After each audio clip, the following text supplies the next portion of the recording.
কেন ভোট দেবে বলুন? কিসের জন্য? একটা তো কারণ বলতে হবে। এক মানুষ, সাধারণ মানুষ, বোনেরা কেন ভোট দেবে? যে কল অত দূর থেকে জল বয়ে বয়ে নিয়ে আসতে হয়, তৃণমূল সরকার জল দেয়নি, তাহলে কোনো বোন ভোট দেবে?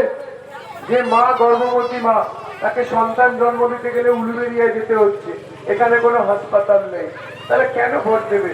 ভাইদের কাছে কোনো কাজ নেই, চাকরি নেই, শিল্প নেই, কারখানা নেই। কাজ আছে কারোর কাছে? সব ব্যাঙ্গালোর, চেন্নাই, বম্বে, মহারাষ্ট্র ঘুরে বেড়াচ্ছে। ঠিক বলছি না ভুল বলছি? এর উপরে নোটে দাদু কি করলো না, আমাদের এখানে বিজেপি করার জন্য 13 জন ভাইকে জেলে পাঠিয়ে দিল। তার বদলা হবে এই 4 তারিখের পরে, তার হিসাব হবে। বদলা আমরা ফুলচন্দন দিয়ে করব। যে তৃণমূল কংগ্রেস আমাদের ভাইদেরকে জেল পাঠিয়েছিল, তাদের বাড়িতে গিয়ে আমরা ফুলচন্দন দিয়ে আসবো। আমরা ভারতীয় জনতা পার্টি করি, আমরা বদলা ভালোবেসে নিই। আমাদের বদলা ভালোবাসায়, আমরা প্রতিশোধ নিই না। তৃণমূল কংগ্রেস আমাদের 400 জনের উপর কর্মীকে খুন করেছে নৃশংসভাবে। কলকাতার আমাদের ভাই অভিজিতের কথা মনে পড়ে, ফেসবুক লাইভ করে বলছিল ওরা আমাকে খুন করতে আসছে। তারপরে তার কুকুরের চেন খুলে তার গলায় বাঁধতে বাঁধতে তাকে খুন করেছিল এই তৃণমূল কংগ্রেস। তার বদলা হবে। বদলার দিন চলে এসছে, কিন্তু বদলা আমরা ফুল চন্দন দিয়ে করব। ফুল চন্দন দিয়ে করব। আর মমতা বন্দ্যোপাধ্যায় অলরেডি ঘোষণা করে বলে দিয়েছেন যে আপনারা আর কেউ জোড়া ফুলে ভোট দেবেন না।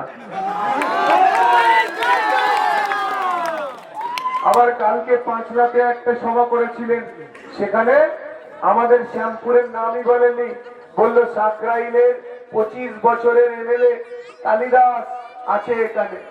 কালীপদ মন্ডল সেটাও বলেনি, কালীপদ মন্ডলের নামও পর্যন্ত বলেনি, শ্যামপুরের নামও বলেনি। বলছে কালিদাস, কালিদাস বলছে সাকরাইলের 25 বছরের এমএলএ।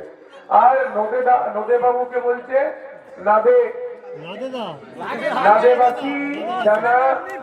নাদেবাসী জানাকে আমরা টিকিট দিয়েছি। নামটা পর্যন্ত জানে না, এতটাই অবহেলা করে শ্যামপুরের মানুষকে।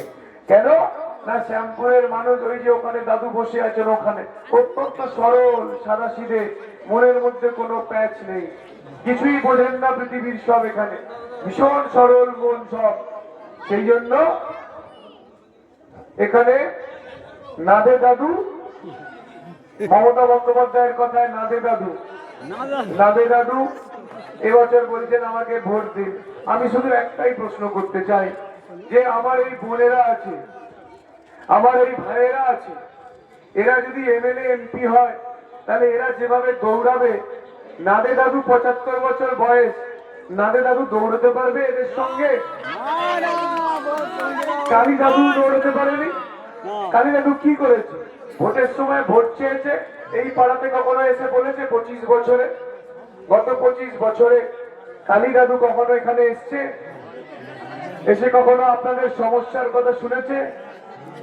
তো কালী দাদু 25 বছরে আসেনি। কেন আসেনি? অসুস্থ মানুষ, বৃদ্ধ মানুষ, একজন বৃদ্ধ মানুষের পক্ষে দেখুন উনি উপর থেকে নিচে নামতে পারেননি, ওনারও বয়স হয়েছে, তাই না? সেই উপর থেকে নিচে পর্যন্ত নামতে পারেননি। কালী দাদুও তেমনি ঘর থেকে শুধু উল্টো মনানার দোকানে চা খেয়েছেন আর বিকালবেলা হলে তাস খেলেছেন, এখনো তাস খেলছেন। তো 75 বছর বয়সের নাদে দাদু তিনি কি করে দৌড়াবেন বলুন? শ্যামপুরে বোয়ালিয়ার ব্রিজ করতে হবে, শ্যামপুরে হাসপাতাল করতে হবে, শ্যামপুরে ছেলেদের জন্য শিল্প করতে হবে, কারখানা করতে হবে, চাকরি চাই, কাজ চাই, আর মায়েদেরও কাজ চাই, মায়েদের বোনদেরও কাজ চাই। কিন্তু আমাদের যশস্বী পূজনীয় অমিত শাহজি বলে গেছেন সব মা বোনরা এবারে 3000 টাকা করে পাবে। আর বিধবা ভাতা, বার্ধক্য ভাতা, প্রতিবন্ধী ভাতা সব 1000 থেকে 2000 টাকা করে দিয়েছেন মাননীয় অমিত শাহজি। সব 1000 থেকে 2000 হয়ে গেছে। আর আমাদের সমস্ত মা বোনরা যে কোনো সরকারি বাসে উঠবে, পশ্চিমবঙ্গে কোনো টিকিট কাটতে হবে না। সে দার্জিলিং হোক, সে কলকাতা হোক, সে মেদিনীপুর হোক, সে আসানসোল হোক কি শিলিগুড়ি হোক, যে কোনো জায়গায় বাসে উঠবে মা বোনকে কোনো টিকিট কাটতে হবে না। আর যে সমস্ত মায়েরা গর্ভবতী, যারা মা হতে চলেছেন, সন্তান সম্ভবা অন্তঃসত্ত্বা গর্ভবতী মায়েরা, তারা অ্যাকাউন্টে 21,000 টাকা পাবে। আর যে সমস্ত বোনেরা এবারে উচ্চ মাধ্যমিক পাশ করে কলেজে ভর্তি হবে, সেই সমস্ত বোনেদের অ্যাকাউন্টে 50,000 টাকা ঢুকবে। আর সবশেষে আমাদের মমতা বন্দ্যোপাধ্যায়ের এই শতাব্দীর সবচাইতে বড় ঢপ, যে আমাদের যুব সাথীতে 1,500 টাকা করে দেবেন বলেছিলেন, কোনো ভাই টাকা পায়নি। কেউ কোনো ভাই টাকা পেয়েছে? সবাই ফর্ম ফিল আপ করেছে, কেউ টাকা পায়নি। তো ভারতীয় জনতা পার্টি এই 7ই মে সরকার তৈরি করবে, তারপরে সমস্ত যুব ভাইদেরকে 3,000 টাকা করে প্রতি মাসে দেবে।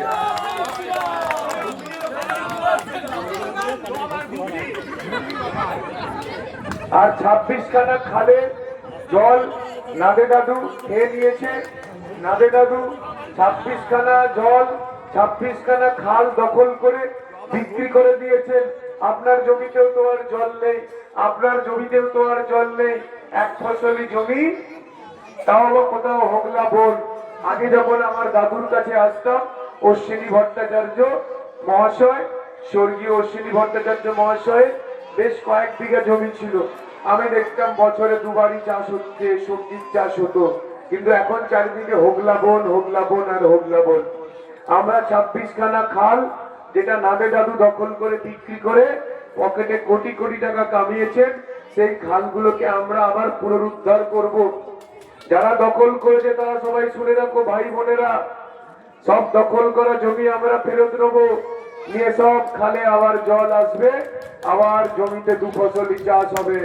হোগলা বন কেটে দেবো, হোগলা বন কেটে মানুষ আবার চাষ করবে। সবাই ভালো থাকবে। সব আগামী 29শে এপ্রিল শুধু 4 নম্বর বোতাম, 4 নম্বর বোতাম, 4 নম্বর বোতাম, মনে রাখবে তো? সকাল সকাল ঘুম থেকে উঠে পান্তা ভাত বা জল মুড়ি নুন চিনি দিয়ে খেয়ে চলে যাবেন। প্রচুর গরম পড়েছে, পান্তা ভাত আর জল মুড়ি খেয়ে চলে যাবেন। ভোটটা সকাল 8টার মধ্যে দিয়ে চলে আসবেন। 4 নম্বর, 4 নম্বর আর 4 নম্বর। আর যে 13 জন ভাইকে জেল খাটিয়েছিল, ভোটে আসার পর ওই 13 জন ভাইকে নিয়ে আমি তাদেরকে পুরস্কার দেবো। যারা লড়াই করেছে,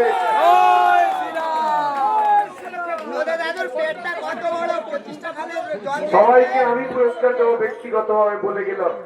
আমার উপরে বিশ্বাস রাখুন। 5 বছর খড়গপুরের এমএলএ ছিল, 5 বছর আগে আমি খড়গপুরের এমএলএ হয়েছিলাম, এবং খড়গপুরে যেভাবে আমি সবার উন্নয়ন করেছি সেটা সারা ভারতবর্ষের মানুষ দেখেছে। 8,500 কোটি টাকার কাজ করেছি খড়গপুরে গত 5 বছরে। আর আপনাদের এখানে সাংসদ সাজদা আহমেদকে টর্চ নিয়ে খুঁজতে হয়, তাকে কখনো দেখেছেন? 9 বছর ধরে এমপি, 9 বছরের সাংসদ, কখনো দেখেছেন সাজদা আহমেদকে? সাজদা আহমেদকে। আর আমি তো উলুবেড়িয়ার ভূমিপুত্র, আমি তো শ্যামপুরের ভূমিপুত্র। আমার রক্ত আমার মাটি, আমার প্রাণ আমার মাটি, আমার রক্ত। তা আপনারা সবাই আশীর্বাদ করুন। শুধু ভোটে জিতলে হবে না, ভোটে তো জিতছি 50,000 ভোটে, কিন্তু শ্যামপুরে সবাইকে একসঙ্গে মিলে উন্নয়ন করতে হবে। আমি একা করতে পারবো না, সবাই সঙ্গে থাকবে, একসঙ্গে উন্নয়ন করব। আর ভোট হয়ে যাওয়ার পর এখন এই আমগুলো কাঁচা আছে, দেখে যখন মিষ্টি হবে, আর যখন আসবো তখন দেবেন। ভালো থাকবেন সবাই, নমস্কার।